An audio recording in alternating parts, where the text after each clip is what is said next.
Olá, muito boa noite, muito bem-vindo a mais um Papinho com Carlão, aqui pela TV Cultura Litoral. É sempre um prazer estar com você pela TV aberta, canal 48, pela Vivo, canal 518 e pela Claro Net, canal 522. A nossa intenção, sempre estamos aí. Hoje, antes da gente começar a gravar, a gente foi ver que temporada que nós estamos. Nós estamos na terceira temporada já, e eu me sinto muito feliz em fazer mais um programa com a minha querida Carla Tenório. Já virou Carlão com Carlinha, não tem jeito mesmo, e a gente sempre traz assuntos aqui para a gente debater e conversar sobre uma mente humana, sobre a psicologia. E a Carlinha sempre manda muito bem. Ela fala assim para mim: Carlão, você me faz estudar, eu adoro estudar, mais aquilo que ela já estuda, a gente ainda acaba treinando a nossa cabeça também. E o assunto de hoje, Carlinha, é relações intergeracionais, falei certo? É isso aí. Certinho, né? Relação de intergeração. Como é que o pessoal mais velho está lidando com o pessoal mais novo? Eu sei que você fez um estudo profundo sobre as gerações. Fique à vontade, Carla. Você me estimula, isso é muito bom. Obrigada por estar aqui Obrigado novamente você. contigo. Mais É sempre uma alegria, viu, mais uma Carlão? vez, eu que agradeço. E eu me senti estimulada a ler um pouco mais sobre isso. Lógico que no cotidiano do trabalho eu entro em contato com várias gerações, tirando os kids que eu não atendo crianças, mas dos adolescentes para frente, e aí você acaba entrando em contato com essas minúcias de cada geração. Mas quando decidimos colocar isso na pauta do Papeando, eu disse, poxa, é importante que eu leia um pouco mais a respeito para a gente observar também se essas gerações elas estão muito determinadas pela data mesmo, e se isso é muito determinante também para as características nessas pessoas, ou será que a gente vai de alguma forma absorvendo uma característica de outra geração que não é a nossa, por conta mesmo dessa convivência social? Então, foi muito interessante ler sobre isso. Eu acho que o papo de hoje está bem legal. Então, eu estava aqui vendo, e aí você me explicou que tem uma classificação geracional, e ela estava me dando uma aula. Hoje nós almoçamos juntos, depois de um ano com a gente conseguiu almoçar hoje, e ela estava me explicando que tem a geração dos construtores. É isso mesmo? É o que é isso? Que vem antes dos baby boomers. É como se eles tivessem realmente realizado essa obra de construção de uma sociedade. E logo depois do pós-guerra vem o baby boomers com toda a vontade de fazer acontecer, de trabalhar para poder fazer acontecer e recomeçar, de repente, um mundo no pós-guerra. Então, a valorização do trabalho é muito presente nos construtores e nos baby boomers, né? Que é uma geração muito marcada pela valorização do trabalho. Sim. E pela valorização do que se faz com as próprias mãos, do que se constrói. É legal isso, né? Se você for voltar, aí eu começo a lembrar do meu pai, da minha mãe, que nasceu nos anos 43, 42, é exatamente isso. Os valores que eles deixaram para nós é isso aí de trabalhar, de fazer, de crescer, exatamente isso. Pois é, e aí pensando na nossa geração, que é a seguinte, a minha e a tua, que é a geração X, os baby boomers deixaram pra gente, assim como seus pais deixaram, esse legado dessa importância do trabalho. A Carla Tenório é de uma simpatia, assim, estupenda, né? Que a minha geração é a tua. Eu sou do início da geração X, ela é do final da geração X. Mas é a nossa geração que vai de 65 até 80. Até 80, eu nasci em 79. Eu nasci em 67, então você é do final e eu sou do... Então veja, a gente herdou características das gerações baby boomers, que é essa coisa da valorização do trabalho. Você trabalha muito, Carlão. A gente falou sobre isso, inclusive, hoje, nesse almoço, que nem foi marcado. É a minha consulta. A gente vai fazer o quadro, acho que toda semana, daqui a pouco. E a gente se encontrou... Por acaso, no refeitório, e foi muito legal, e a gente conversou sobre isso, assim, o quanto a gente valoriza o trabalho, tanto ele quanto eu, a gente trabalha muito e valoriza a coisa da formação também, a nossa graduação, o estudo formal é muito valorizado na geração X. E aí, se a gente pensar nas gerações mais jovens, tem uma transformação social em relação a como se entende a coisa da formação. Muitos vão para a faculdade por conta do que são estimulados na família, nas gerações anteriores, e não por uma necessidade mesmo própria do indivíduo. E aí ele começa a gostar depois da graduação e tudo mais. Mas é interessante porque a gente está falando de uma transformação social que muda as profissões existentes ou as perspectivas das novas profissões, muda também a visão de mundo e, ao mesmo tempo, gera conflito nas famílias. Porque imagina um pai e uma mãe de uma geração anterior dizendo assim, você precisa graduar, você precisa ir para a faculdade, é importante estudar. E aí você vê uma geração, por exemplo, Z, dizendo, não necessariamente, eu posso ganhar dinheiro e enriquecer de outra forma. Sabe que isso é muito louco? Eu estou aqui também agora refletindo um pouco. A gente foi meio que criado na necessidade da gente trabalhar para ter uma casa e tal. Eu, às vezes, falando com pessoas de 30 anos, 35, 38 anos, eles já falam que não é interessante você juntar dinheiro para comprar uma casa. Você pega o valor da casa, investe... Paga o aluguel com o que você... Com lucro, alguma coisa, com juros, né, alguma coisa assim. Mas é louco isso, não é? Transformações sociais em decorrência do novo olhar geracional, né? Essa geração tem um novo olhar para o mundo e para suas realizações. Olha que interessante. Não invalida a nossa história, a nossa vivência, mas nos faz também repensar até que ponto a gente precisava ter se desgastado tanto se a gente poderia encontrar outro meio também. Que a gente nunca pensou nisso também. Os nômades digitais na geração milênios e Y, né? Então a pessoa ganha dinheiro em qualquer lugar do mundo, vive em qualquer lugar do mundo e a partir de qualquer lugar ela trabalha e entrega para a empresa que ela trabalha as metas. É doido isso. É uma nova forma de entender o mundo e de se trabalhar. O que a gente está vendo aqui é exatamente isso que você falou da geração Z, é o pessoal hoje que está com 25, 28 anos, né, que é de 97, que você me passou. Eu estou com uma cola dela, que quem me passou foi ela, viu? É de 97 até 2010. Então é esse pessoal que nasceu nessa época do início dos anos 2000, que tem hoje 25 anos, é a faixa etária dos meus alunos da graduação. Agora eu estou entendendo algumas coisas que eu não estava entendendo antes, mas agora eu consigo entender sim. Pois Os valores são outros. E me diga como é a sua experiência entrando em contato com uma galera de outra geração. Em que isso te ajuda? Olha, eu invertendo o papel aqui. É verdade. Em que isso te ajuda? Eu acho que eu quero te fazer essa pergunta. Olha só, eu vou te falar uma coisa. E que conflitos você acha que é possível, que existem ali, se é que existem? Quando tem conflito, não é de valores. Olha. Não é um conflito de valores. Eu continuo sendo o Dr. Carlos ou o Professor Carlos, o cara que já é formado aí há 35 anos, mas tem um conflito de comportamento.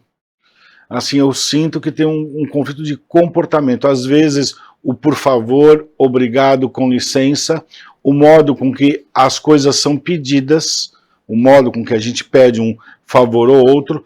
Eu acho que a minha geração, eu tenho a mania de falar o senhor, a senhora para o meu pai, eu tinha essa mania de falar o senhor e a senhora para o meu pai. Várias vezes eu pego o meu filho, o Cadu, chamando a mãe de Melissa. Ô Melissa, eu falo, é sua mãe. Eu sei, pai, que é minha mãe, mas o nome dela é qual? É Melissa, não é? Então, mas é mãe, a senhora, não é a senhora. Você entende que tem essa coisa comportamental de o modo com que a gente trata os outros, o modo com que a gente fala, eu acho que pesa bastante. Mas, em compensação, quando eu vejo o extremo da Bisa, que nasceu em 1928, conversando com o Cadu, que nasceu em 2012, é uma amplitude aí bem grande, né? A Bisa vai fazer 100 anos. Olha. E o Cadu tem 12 anos. Vocês sabem que eles têm uma linha de intersecção muito grande? Olha que bacana. É louco isso. É louco porque os meios, às vezes, cara, não sei se vocês estão me entendendo bem, mas os meios, eles não se conversam bem. Já os extremos é regado de amor, carinho. Ai, eu amo a Bisa. Ai, Cadu, como eu te amo. É louco. É uma pessoa de 100 anos. Ela tem 98 anos. A gente teve com a Bisa agora, final de semana passada. O Cadu tem 12 anos. Uhum. Na hora de ir embora, eu te amo, Bisa. Lá, eu te amo, Cadu. Que lindo. E você vê os extremos assim, é muito doido. Cara. É lindo, é lindo. Você percebe? Então não é só conflito. A gente não fala só de conflito, a gente fala de ganhos também. É de relação mesmo. Quando eu falei conflito e você me corrigiu hoje no almoço, você falou, Carlão, é relação. Relação intergeracionais. Eu falei, é relação, É mesmo, relação. porque não é conflito. E o quanto a gente ganha tendo a possibilidade de conviver com diversas relações. Eu sou muito otimista e realista também, tá? Não pensem que eu sou aquela otimista fantasiosa, não. Não, você é É super pé no otimismo chão, e realismo. sempre pé no Veja, chão. é possível ter ganhos vivendo e convivendo e se relacionando com gerações diversas. Aqui na TV é um exemplo, a gente convive com jovens muito criativos. Sim, o tempo inteiro, O tempo todo, antenados, rápidos. e você vai aprendendo com eles e ao mesmo tempo deixando um pouco do seu trabalho, né, da sua experiência. Na sala de aula isso acontece também com você, com certeza, Sim, eles sim. veem uma grande referência e ao mesmo tempo eles também têm essas sacadas da própria idade, da modernidade, que eu Sim. acredito que otimiza ali Sim. toda a sinergia da sala de aula, Certo. na hora de conversar. Então, vale muito a pena pensar, eu acredito que para os nossos espectadores, não pensar em excluir outras gerações, mas o quanto a gente pode agregar a partir dessa relação intergeracional. Coincidiu, pensamos igual. Pois é, existem preconceitos? Obviamente, existem. Existem reservas, defesas, existem. Mas isso acontece e não é só ascendente, é descendente também. É verdade. Então, uma geração pode ser preconceituosa exatamente por ser mais antiquíssima do que agora e achar que a moderna não está sendo inteligente o suficiente, não está estudando o suficiente. Então, o preconceito existe para ambas. E não é que não está, encontrou um novo modo, um jeito moderno de fazer acontecer. Como é que a gente pode, então, trazer os nossos valores para essa geração moderna e, ao mesmo tempo, beber dessa fonte e aprender com eles também e modernizar a nossa forma também de viver no mundo? Se você for ver, eu estou aqui fazendo uma análise de novo usando a minha querida Bisa Lisa. A Bisa acaba tendo mais conflito com os filhos dela, que nasceram nos anos 50, do que com os bisnetos. Olha que doido isso. Lisa é o nome dela? Isso, Lisa.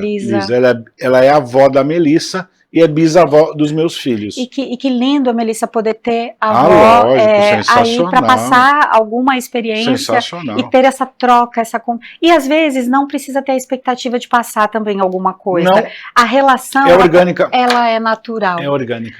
E ela é gostosa por si só. Ela pode ser gostosa por si orgânica, só. Sem necessidade de eu estou no lugar de aprender ou de ensinar. Não necessariamente. E também, se a gente for entrar um pouquinho na área educacional, conosco não tem aquilo. Cumprimenta a Bisa, dá um beijo na Bisa. É orgânico. Eles vão e tem que até segurar a Bisa porque eles se jogam em cima. Isso é muito legal.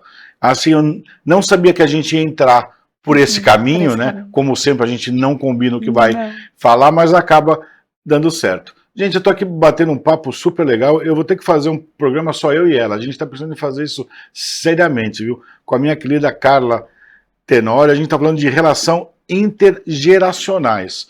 É onde acaba pegando bastante. Eu vou chamar os intervalos, não sai daí que a gente volta já já, tá?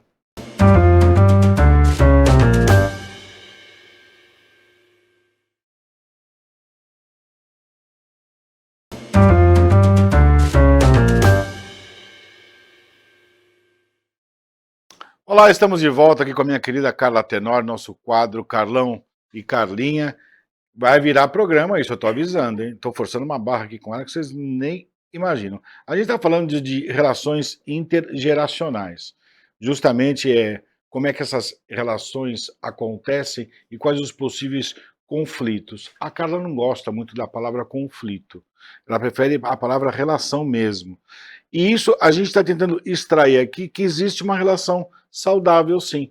Eu também percebo, cara, que a gente deu exemplo no bloco passado do meu filho, da minha filha com a Bisa Lisa, isso aí acontece também com os avós. No caso, os meus filhos, infelizmente, não têm os avós paternos, mas têm os avós maternos. A dona Edna e o seu Antônio são presentes, que nasceram nos anos 50. A minha sogra, acho que nasceu em 51, 52. O meu sogro não revela a idade, mas por volta de 48, 50 também, mais ou menos assim. E eles têm uma relação muito legal. Eu percebo que o papel de avô e de avó e o papel da bisavó Lisa para os meus filhos é importantíssimo. Você não imagina quanto. Você não imagina quanto. Assim, o meu avô faz isso, o meu avô mexe com gado, o meu avô tem trator, o meu avô... Eles se espelham muito o meu filho no avô, que é no pai da Melissa, e a minha filha na avó. Então, muita coisa ela recorre à avó. A avó estar junto, a avó mexer no cabelo dela, a avó faz, pula a mãe. Não é que não pula, não é que pula a mãe, mas eu acho que tem a preferência para a avó. Existe isso, não? É uma expectativa Você diferente. mesmo fala da sua avó com carinho, assim, Sim, eu percebi agora, minha avó nasceu em tal... Nossa, a vovó Maria, ela era incrível, porque veja, a mãe da minha mãe, qual era o período do ano mais esperado? As férias, que nós tínhamos férias escolares, para ir para casa da vovó, para o sítio da vovó, no interior de São Paulo. Tá. E aí vovó, ela esperava a gente com muita alegria. Eu lembro que a gente descia correndo, assim, a casa dela tinha uma descidinha assim para chegar, a vovó tinha horta, tinha plantação, Sim. ela fazia muito trabalho manual, a vovó ela ia para o rio todo dia, então a gente tinha contato com cachoeira, com rio, com natureza. Olha que vida, né? Maravilhosa. Parece filme. Nos meses de julho, o vovô e a vovó faziam fogueira, então todo mundo esperava as fogueiras que ele fazia. Cada ano ela crescia mais, a fogueira ficava mais alta. Hoje, ecologicamente, não é tão correto falar sobre isso, mas o vovô tinha esse hábito de todo ano fazer uma fogueira. Como vai ser a do ano que vem? Então tinha toda essa expectativa de chegar. Eu lembro do cheiro da casa da vovó, eu lembro do fogão a lenha da vovó.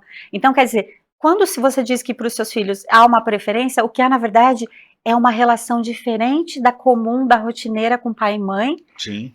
Que gera toda essa expectativa e traz uma bagagem que eles não possuem, então é uma forma diferente de entrar em contato com outro universo, e para eles acaba sendo uma expectativa muito boa. Importante, né? Muito! Você vê, hoje a gente faz um café tão rápido, né? Estávamos falando aqui, vou fazer um café na máquina. Eu lembro que vovó tinha um ritual para fazer o café. Acendeu o fogão a lenha, tinha um cheirinho diferente, a comidinha era diferente. Depois, a vovó morreu com 83 anos, eu vivi com ela até a morte dela, eu morava com a minha avó. Só nós duas, então gerações bem diferentes. Você morava morei com ela depois eu morei. No final da vida da vovó, eu morava com ela. Ela já estava viúva. Éramos só nós duas, a mamãe vinha de vez em quando nos visitar, e quando eu chegava do plantão, minha avó estava sempre com um cafezinho, uma mesa posta.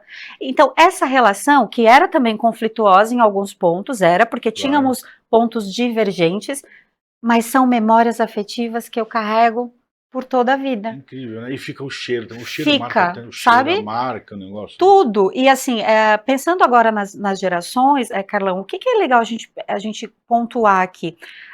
O quanto isso agrega do ponto de vista dos princípios que você carregará para a sua vida e também do que você incorporará no seu comportamento, mesmo não sendo da sua geração. O que você acha que na geração agora, atual, é interessante para você incorporar no seu comportamento? O que eu vejo como interessante? Vou dar um exemplo. Nós vivemos uma vida analógica, eu e você, na geração X, e depois a gente digitalizou a nossa vida com o começo da internet no mundo, certo? Certo. Hoje nós somos pessoas conectadas, nós criamos conteúdo digital, então a gente foi agregando... Profissionais da área da saúde, que mais você falou? Eu brinco contigo que nós somos profissionais de saúde, que enveredam pela área da educação e se aventuram na mídia e na TV. É isso aí, exatamente. Essa é a definição mais assim, assertiva que tem, exatamente isso. Percebe? E olha como a gente brinca com o que seria próprio dessa geração e não da nossa, mas estamos inseridos também. É verdade. Então tem sido agregador para nós. Agregadoras, exatamente. Você se vê sem a internet? Hoje em dia não mais. Ela é importante e fundamental para os seus negócios, para o seu trabalho? Sim, para tudo, para aquilo que a gente quer, para pontos, para metas, o que você quer. Por sinal, ela está me provocando, eu vou provocar ela. Já tem um tema para o próximo já você vai me estimular a ler sobre o quê? Falarmos sobre o quê? Eu andei conversando com os alunos justamente desse conflito geracional que a gente está falando, ou intergeracional. Estava num momento zen da aula e a gente começou a conversar como é a postura das pessoas perante as relações digitais. Então, como incentivar a autenticidade nas relações digitais? Esse é o tema, já que para você pensar, eu não falei antes, eu copiei porque eu anotei como manter essa autenticidade, porque a maioria não é. Pois é. Então, a maioria não é. Então. E tem uma característica importante nas gerações mais recentes. muitas delas são adeptas do postar e apagar.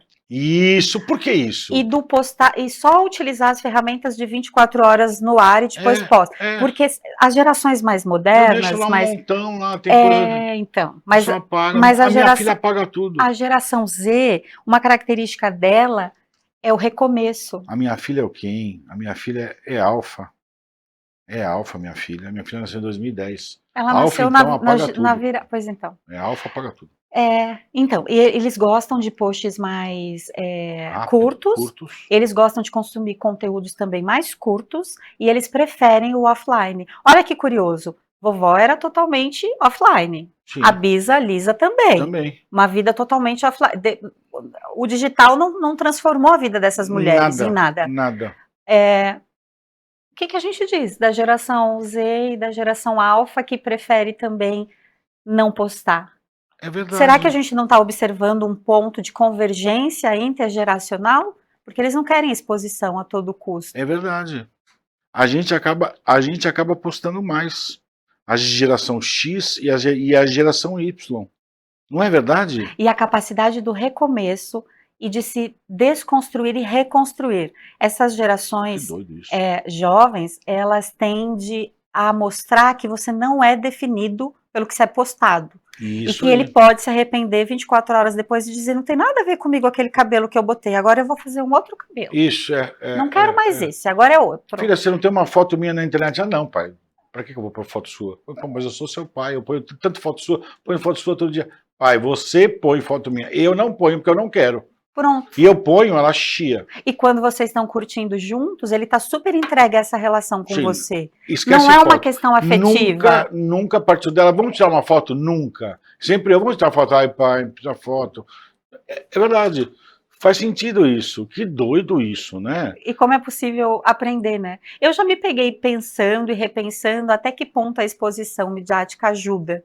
Porque, veja, enquanto divulgamos o nosso trabalho, isso é ótimo. Sim. Mas quanto precisa ser? O legal é assim, não é às vezes você falar aonde você está, just in time, estou aqui agora. Aonde... Você pode falar que você foi hoje, por exemplo, fui num congresso aqui em Santos. Eu fui lá no congresso, encontrei os meus amigos, é bom, mas cuidado às vezes com as coordenadas que você está, não postar o seu filho com a camisa da escola, existem alguns cuidados que até a gente... por segurança, por segurança Carlão? mesmo, né? Que uma geração como a nossa tem uma visão muito mais de proteção nesse sentido. Exatamente. Então, quer dizer, nesse sentido, a maturidade traz para a gente esse olhar mais ponderado em relação ao tanto que se expõe.